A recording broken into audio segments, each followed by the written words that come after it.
13 astuces pour économiser à l'épicerie. La première astuce, c'est de faire un budget. Grâce à un budget, vous allez limiter vos dépenses à l'épicerie. Deuxième astuce pour économiser à l'épicerie, c'est de cuisiner à la maison, c'est-à-dire de faire vos propres recettes par vous-même, qui est une bonne façon d'économiser. Troisième astuce pour économiser, c'est d'éviter l'achat des prêts à manger. Normalement, les repas qui sont déjà préparés à l'avance à l'épicerie sont plus chers que si vous cuisinez à la maison. Ce que je vous recommande par contre, c'est d'acheter des spéciaux à l'épicerie comme celui-ci, si bien évidemment c'est disponible à votre épicerie. Celui-ci, c'est un pain de viande qu'on peut voir ici, que je vais pouvoir cuisiner donc chez moi. Et c'est un spécial qui a coûté 3,28$ en canadien. Et ça n'a vraiment pas coûté cher pour un repas de 2 personnes. Quatrième astuce, c'est de prioriser les marques maison. Voici 2 exemples. Premier exemple, c'est le ketchup, le choix du président qu'on retrouve dans les Maxi au Québec.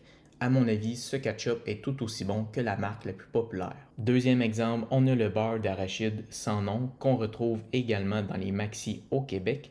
À mon avis, ce beurre d'arachide est tout aussi bon que la marque la plus populaire. J'achète les marques maison seulement si c'est équivalent ou meilleur que la marque la plus populaire. Cependant, si le produit de la marque maison est moins bon que la marque la plus populaire, eh bien, je vais prioriser avant tout la marque la plus populaire. Cinquième astuce, c'est d'acheter en grande quantité. Si vous remarquez qu'il y a des spéciaux, comme on l'a vu tout à l'heure, des rabais intéressants à votre épicerie ou des produits de format familial que vous pourriez congeler, eh bien, c'est une bonne façon de faire, de les congeler et de les acheter en grande quantité. Sixième astuce, c'est de faire votre liste d'épicerie et surtout de la respecter. C'est très important. Septième astuce, c'est de consulter les circulaires des épiceries et de prendre en note les meilleurs rabais. Huitième astuce pour économiser, c'est de prioriser les aliments de saison.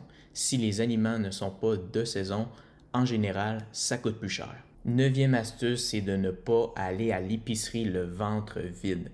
Qu'est-ce qui se passe lorsque vous avez faim et que vous vous rendez à l'épicerie?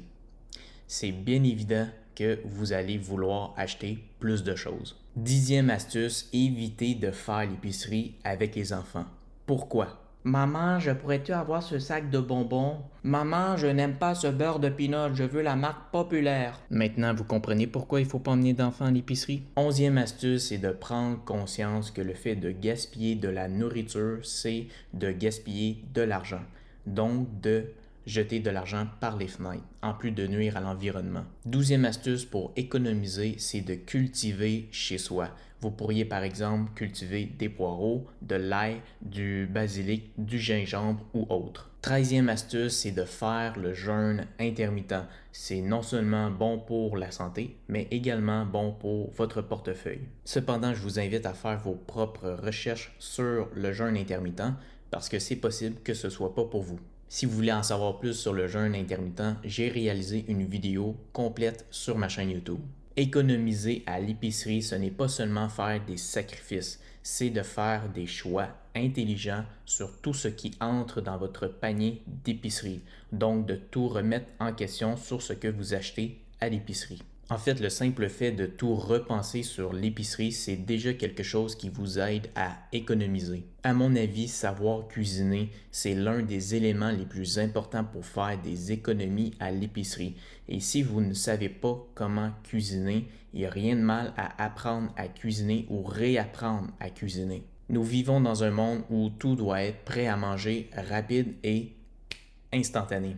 Et ça coûte cher au portefeuille. Et vous, avez-vous des astuces ou des trucs qui vous aident à économiser de l'argent à l'épicerie?